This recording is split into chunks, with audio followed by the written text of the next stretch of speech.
with more stuff about the other Christianity. We were talking a little bit about the moral situation, and of course that's a key point. Now let's sort of slide slightly off to the side here, but before going forward, and be a little bit scientists of the spirit. Of course, the materialist says, well, there's no God, and he says, where's the evidence of God? And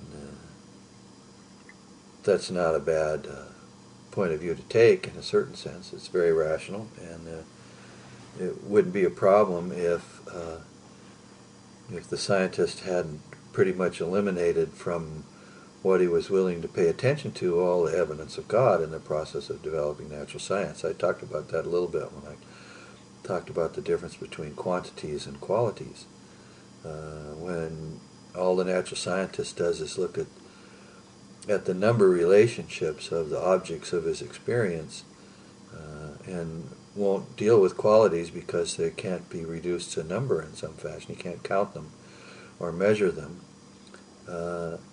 Then for sure he's going to build a world picture when he gets done with his analysis of the situation, in which there's no qualitative aspects at all, because he's already eliminated them in terms of what he's willing to look at. But if you go, which everybody can do today, you can actually think your way through to a better scientific approach to reality by simply thinking for yourself about existence. In fact, that's one of the most profound and most important things an individual can do if he wants to develop himself in a healthy psychological way, is not make a religion of any religion. Not be a Buddhist or a Zen Buddhist or a yogi, or believe Babaji is an incarnation of the Creator, or believe Joel Wendt is some kind of wise guy or anything like that. What you do is you decide to think things out for yourself. In fact, the Tibetan Lama Chogyam Trungpa, in his book Meditation in Action, actually says that the most revolutionary thing that the Buddha did was decide to figure out things for himself. And that's probably the ideal people should have. Don't let anybody else tell you what to believe. Think for yourself. Now, I'll give you a little piece of advice when you want to do that. Think also about qualities, not just quantities. Well, what do I mean by qualities? Well, there's a lot of stuff that goes on in our interior life that's explained by materialistic science in a certain way, as if we didn't have any relationship to it. But these are thoughts and feelings and impulses of will. And Rudolf Steiner talks about the soul, and he describes the soul as having this threefold nature, which is thinking, feeling, and willing. Well, we can observe this stuff in ourselves. And if we observe it free of any doctrine, including doctrines of natural science, we're going to discover a lot of interesting things, because our interior life is actually far richer by far than the life that we would have if all we did was count things.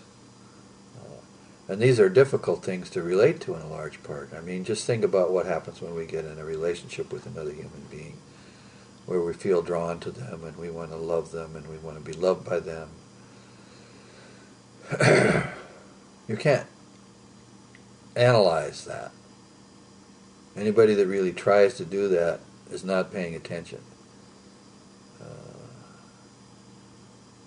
But you can experience it, and you can understand your experience, and you can think about your experience, and you can say, well, why do I feel this way? Not why, sort of in a causal sense, which is sort of obvious. You feel this way because there's this other person, and you're drawn to them, and you feel this way. That's a fact. I'm saying, why do you feel this way as a sort of ontological element of your own existence, as an existential fact? Why do I have feelings that draw me towards other people? And of course, again, if you want to believe in the religion of natural science, you're going to have an answer to that. And I'm saying, throw out that answer, throw out all those answers. Just think for yourself about it.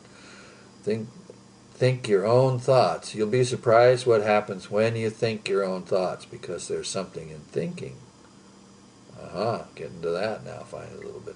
There's something in thinking that is able to be transcendent of materialism. And whoops, did he use the word transcendent? Yes, he did. Has anybody else ever used that word? Oh, yes. They called themselves the Transcendentalists. And in fact, I live in Concord, Massachusetts right now, the home of those folks. So when you have Emerson, you have a Transcendentalist.